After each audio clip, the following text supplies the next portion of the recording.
नमस्कार साथियों, मैं हूं आपका दोस्त डॉक्टर कुमार नीरज। अगर इस वीडियो को आप लास्ट तक देखते हैं तो आपको ये बात पता चल जाएगा कि ठंड के मौसम में दमा के जो रोगी होते हैं उनकी कठिनाइयाँ क्यों बढ़ जाती हैं और बचाव के लिए क्या करें, इलाज के लिए क्या करें। दमा को इंग्लिश में एजमा बोलते हैं और इसके जो मरीज रहते हैं उनका जो एयरवेज होता है वो हाइपर रिस्पॉन्सिव हो चुका रहता है डस्ट के लिए या फिर धुएँ के लिए, धूल के लिए या कड़वे गंध वाले परफ्यूम्स के लिए या अगरबत्ती जैसी चीज़ों के लिए। ऐसे ट्राइगरिंग फैक्टर्स के चलते इनके एयरवेज में ब्रोंकोस्पाज्म हो जाता है और इन्फ्लेमेशन हो जाता है और इसकी एक कॉम्प्लेक्स मैकेनिज्म होती है।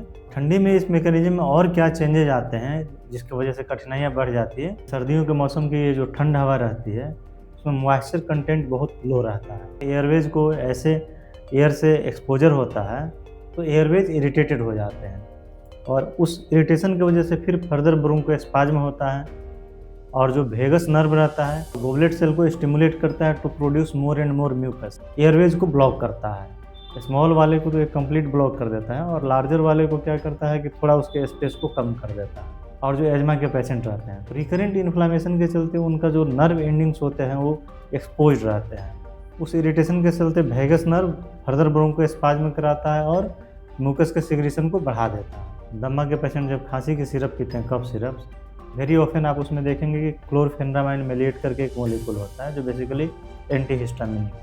हिस्टामिन के चलते जो ब्रोंकोस्पाज्म की टेंडेंसी रहती है उसको बहुत हद तक वो काउंटर करता है, लेकिन वो अपनी एंटी कोलिनर्जिक प्रॉपर्टी के चलते क्या करता है कि जो म्यूकस होते हैं उनका लिक्विडिटी को कम कर देता है, म्यूकस को सूखा बना देता है और चिपचिपा बना देता है। ऐसे में म्यूकस के निकलने को थोड़ा डिफ़िकल्ट कर देता है। ऐसे में मेरी पर्सनल एडवाइस दमा के रोगियों को ये रहेगी, आप अपने दमा का, आप अपने एजमा का एक फाइनल और परमानेंट ट्रीटमेंट कराएँ।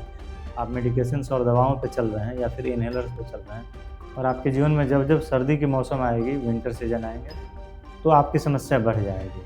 ऐसे में मेरी पर्सनल एडवाइस आपको ये है कि आप अपने बीमारी का, ठंडी का मौसम आने से पहले ही आप अपनी बीमारी का परमानेंट इलाज करा लें ताकि आप सुरक्षित रह सकें।